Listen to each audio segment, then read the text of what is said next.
Okay, welcome back from lunch and your break, everybody. I hope you enjoyed yourself. Next up, we have a presentation on discovery-driven commerce by Nick Shiftan and Apu Gupta from Curelate. Curelate is a company that creates software that helps marketers sell more online, and I'm excited for this presentation. So I'd like to welcome Apu and Nick up to the stage.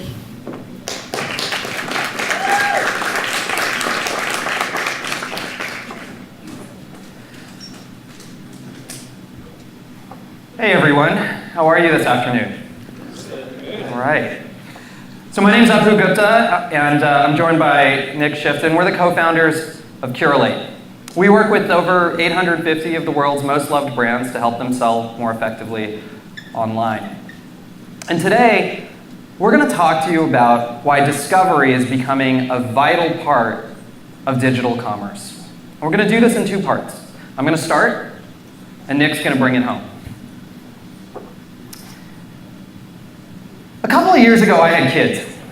They're sweet, they're kind, they're cute. They're all the good things that parents say about children. They're also monsters. They cry, they scream, they grab onto my leg, and between all of that, I have no time for me. And so, when the weekend rolls around, you know what I do to get time back? I go grocery shopping. I don't lead a particularly thrilling life. I go grocery shopping, and so I go to the Whole Foods, and now Amazon, I guess, Amazon, I guess, whatever it is now.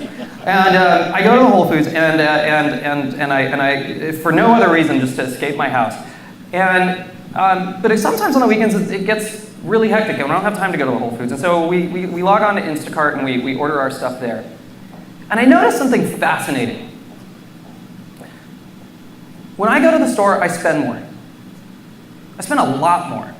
In fact, on average, when I go to the store, I spend twice as much as what I spend when I shop online. And that has everything to do with what stores are great at: discovery. Take, for example, this store here. This is a West Elm in New York. Some person put together this scene. It's a couch with cushions and a rug and a coffee table and a whole bunch of accessories. These didn't all come from the same collection. It wasn't like somebody could just connect the dots between something that came out of a manufacturer. Somebody had to think about this. Somebody with enough creativity put this together for our benefit, for the benefit of you, the consumer, so that when you wandered around this store, you could stumble across things that you never knew existed before, and you could figure out how this stuff worked together. But let's say you wanted to do this online. Well, you'd have to go through page after page after page of products. And even if you were to do this, most of us are not designers. Most of us are not stylists. We wouldn't even know how to put this stuff together. And so, unsurprisingly, people don't really explore that much on e-commerce sites.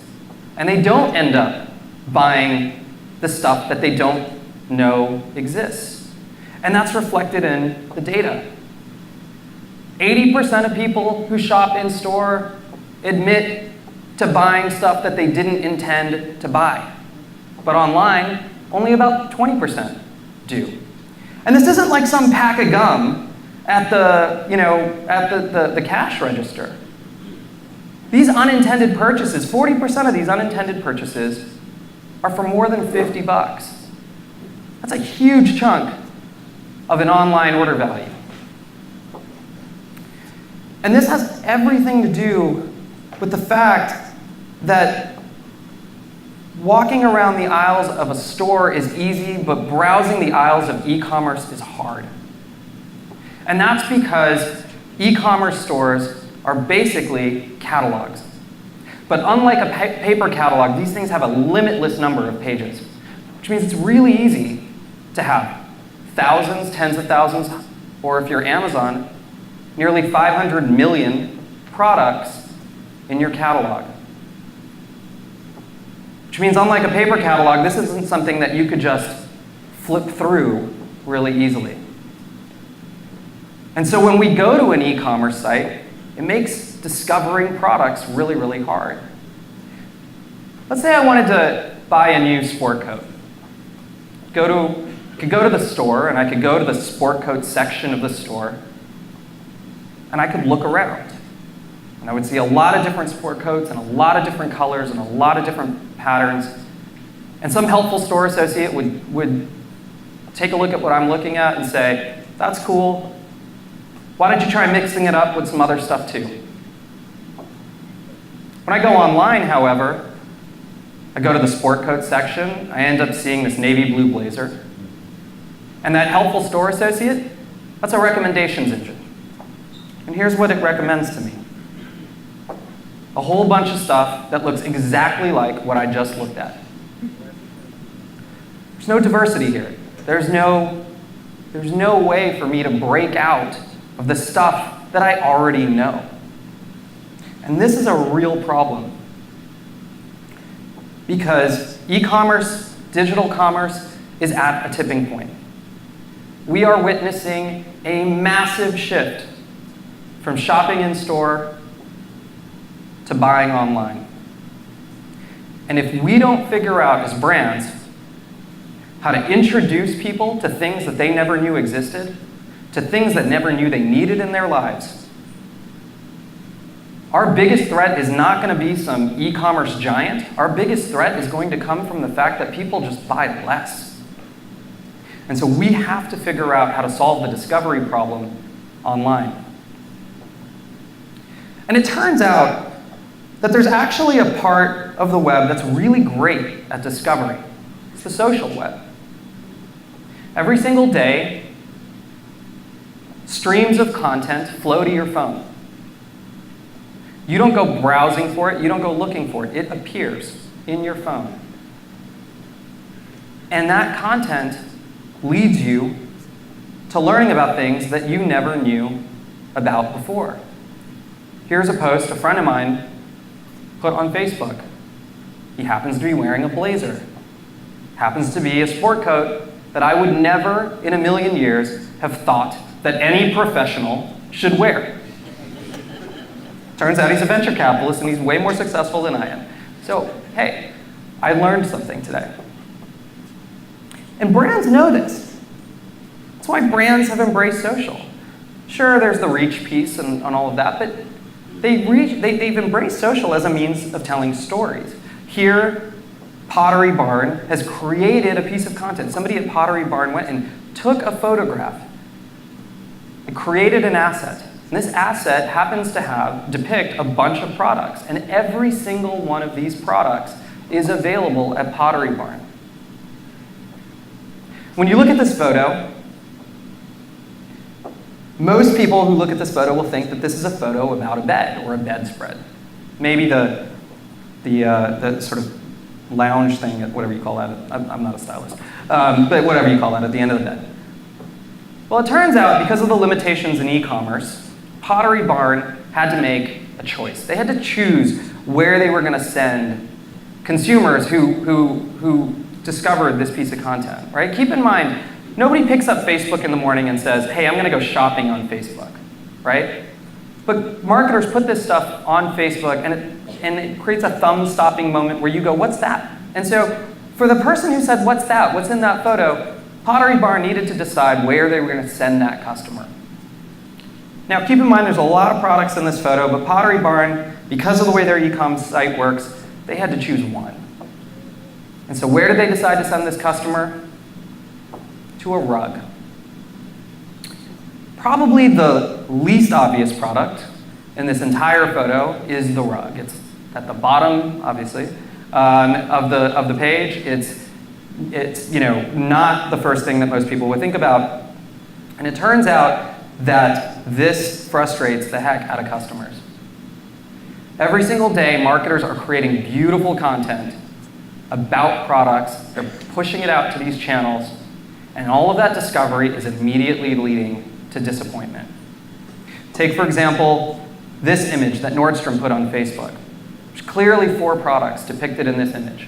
There's a handbag, there's a coat, there's jeans, there's shoes. But Nordstrom isn't linking to these products. And so their customers are saying, how come the link never goes to the items pictured? It's so frustrating. Why do you show a pair of shoes and then make us search forever to try and find them? I can't find them, so I'll buy them elsewhere. Shake my head. This is what people do on social. And so somebody took the time to create this asset. Somebody took the time to inspire a customer, and that inspiration immediately led to frustration. It's a terrible thing to do to a customer. And this isn't just happening on social. Here's a beautiful ad that Macy's did in conjunction with Tommy Hilfiger, promising bold colors and spring-ready looks. All sorts of products that jump out at you, and when you click through on that, you get anything but bold colors and spring-ready looks. You get black pants and 900 other products from Tommy Hilfiger that you are left to go wade through. Unsurprisingly, people bounce off of this. And that sucks, because that means some marketer is creating really great content. And if you're on the e-com side of things, all of their efforts are basically ruining your KPIs. Your bounce rates are going up and your conversion rates are going down, not because you two don't get along, but because commerce systems and content channels were never designed to talk to each other. Thank you. All right, so Apu shared with you a little bit about the problem and the challenge and the importance of online discovery.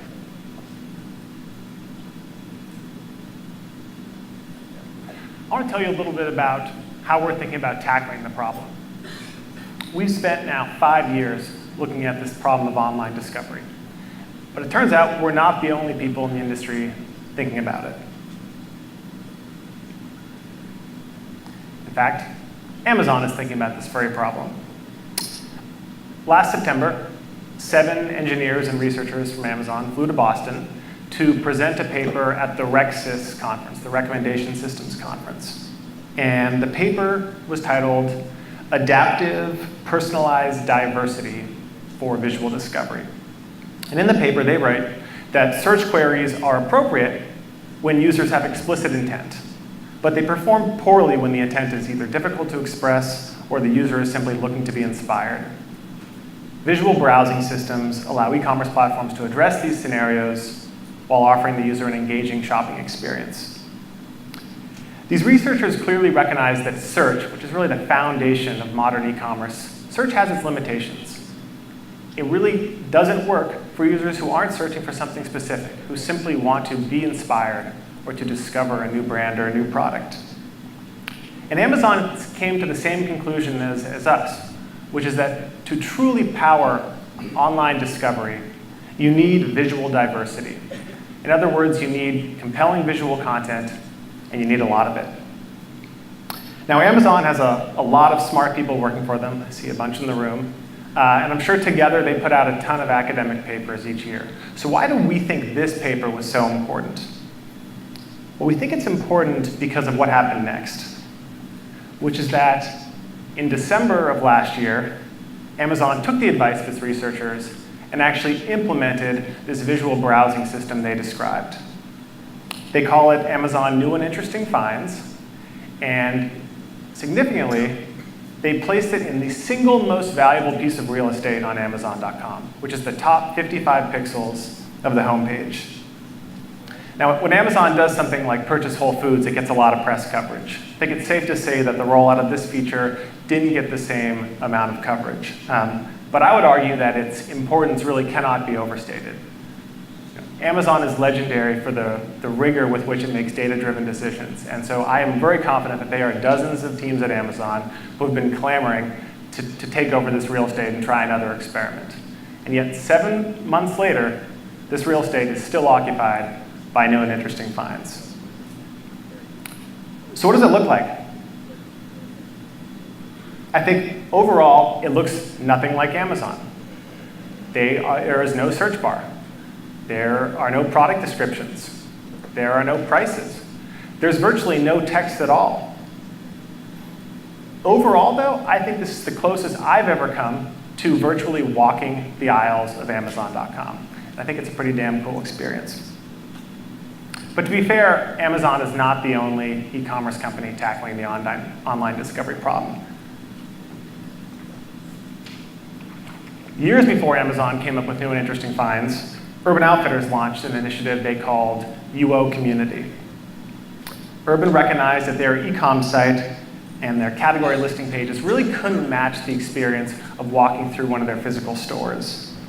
And so they wondered, what could replicate that experience? And so they looked at a lot of ideas. And the thing that they found that came closest to the experience of actually walking through one of their physical stores was browsing one of their hashtags on Instagram. Turns out that user-generated visual content actually gave a view into their product catalog that you simply couldn't get on their actual e-commerce owned site. And so instead of taking their customers and sending them to Instagram, Urban Outfitters decided to bring Instagram to their site. And the result was impressive. Just like Amazon doing interesting finds, they ended up with an experience that was really perfectly suited to the customer who simply wanted to be inspired. And just like with Amazon doing interesting finds, they did so with visual diversity. Now, Urban Outfitters isn't just in the business of inspiring, they're also in the business of selling apparel. And so Urban Outfitters actually went one step further than Instagram and actually started connecting these images and videos to products. UO Community has been a massive success for Urban Outfitters. And while it looks pretty superficially different from new and interesting finds, it's really the same underlying concept. Great, compelling visual content, visual diversity is the key ingredient to promoting online discovery. Now, when we talk about inspiration, people are often talking about the top of the funnel. But we think of inspiration and discovery as really applicable throughout the journey. So here's an example of a discovery-driven commerce experience on the PDP. Again, you'll see that the critical ingredient is a piece of editorial content. But it does something different on the PDP. It actually does two things. First of all, it creates confidence, and it creates social proof. Here's someone just like me wearing this hat. I can pull this off too. So we have rigorously tested this hypothesis at Curate across hundreds of our clients. And we have found that putting user-generated content above the fold on the PDP has a measurable effect on conversion rate. It boosts conversion rate by up to 31%. But there's another benefit too, which is that this piece of content is a great tool at creating upsells or recommending complementary products. This is really the digital equivalent of a mannequin that's merchandised in real time by a very trusted store associate. Again, we've tested this, found that it increases average order value by up to 17%.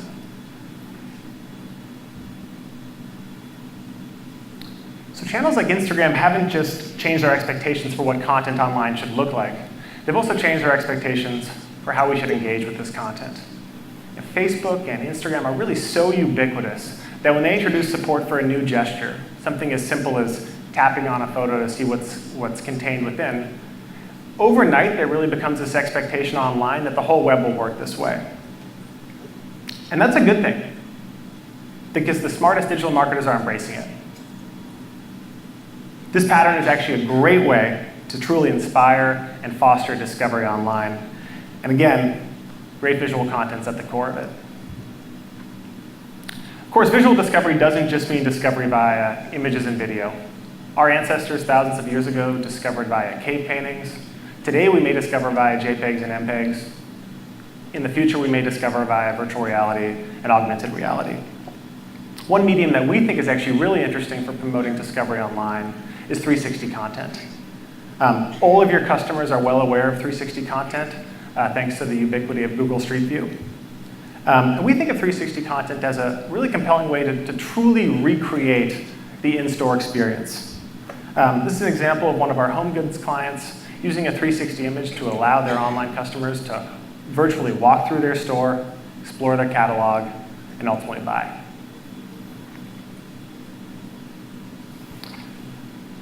So in Mary Meeker's annual report on internet trends from 3 weeks ago, she wrote that content is the new storefront. We wholeheartedly agree with the sentiment. But we also think this realization is going to force some digital marketers to rethink some of their best practices. Apu talked about this example of a Facebook post from Pottery Barn. We believe that this is a great example of content as the new storefront. So for you, the digital marketer, how do you welcome visitors into this new storefront? It's not by linking them to the rug PDP. We think there are three things you have to do. First of all, you need to provide them with some continuity. The only safe assumption you can make about a customer who clicks on this link is that something in this image sang to them. So lead with the content that you know works. Second, you need to make sure that all the products in the image are shoppable. Do not assume that it's the rug and not the chandelier that the customer wants. But most importantly, let them keep discovering. They found this post by discovering it in their Facebook feed. Let them keep discovering. People often describe social media as a rabbit hole or a black hole, a time suck. Let them keep going down that rabbit hole and make sure your content and your products are there. When they find a product that they really want and the intent is there, bring them to your site at that point.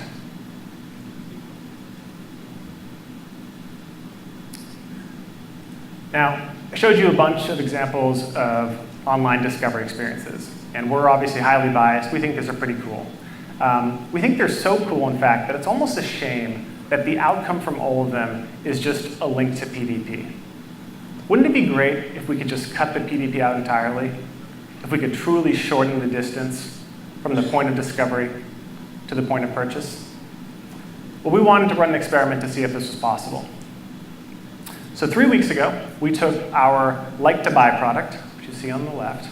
We experimented with adding an Amazon Pay button to it. So instead of linking customers from Instagram to the PDP, could we actually let them pick a variant and check out via Amazon Pay from this native experience?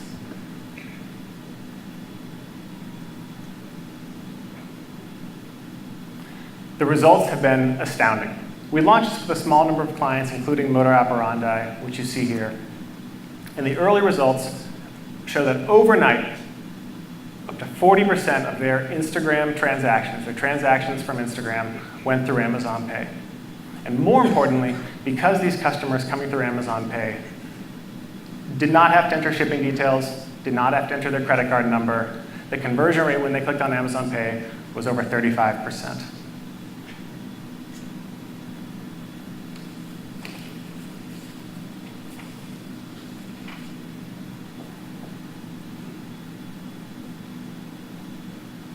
We're at a tipping point in digital commerce right now. The way your customers want to buy online is changing. But what's not changing is their desire to be inspired, to discover new brands and new products. Meeting this desire in store is actually relatively easy. Online is not. Building great discovery-driven experiences online is hard, but we believe that it's absolutely critical to survive and to thrive in today's digital landscape. Thank you very much.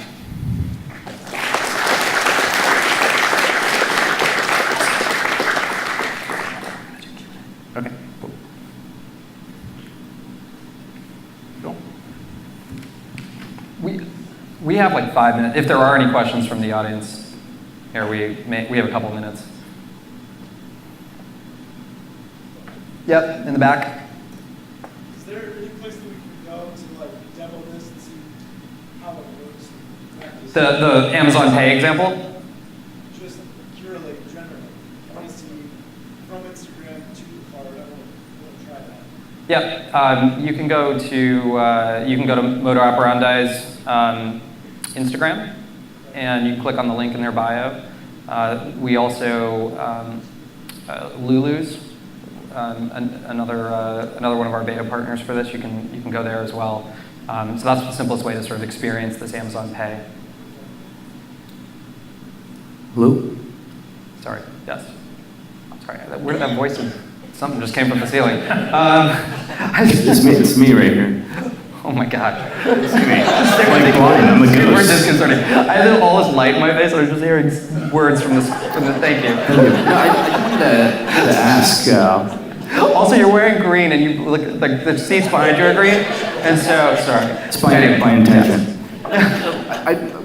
Very interesting presentation. I wanted to ask, you talked about how social images, everything on the image ideally should be purchasable. So if you have a company that maybe has a limited number of SKUs, or maybe it's a health product in a background or something, how do you address that? I mean, I'm not going to be able to sell in an extreme example, like a park bench or the hat that the woman is wearing holding the product. So could you touch upon that? Yeah, I think there's a couple of things there. I think when you have kind of limited SKUs, I think oftentimes the social content is particularly useful for getting people to become confident in making a purchase. So it's less about obtaining enormous amounts of visual content to represent every product in your catalog, and it's more about sourcing content as a means to give people the confidence to buy. And that comes from being able to envision a product or an experience in their life. So, oftentimes somebody sees something and they're like, I don't know if I can do this, or if I should do this, do real people do this, whatever.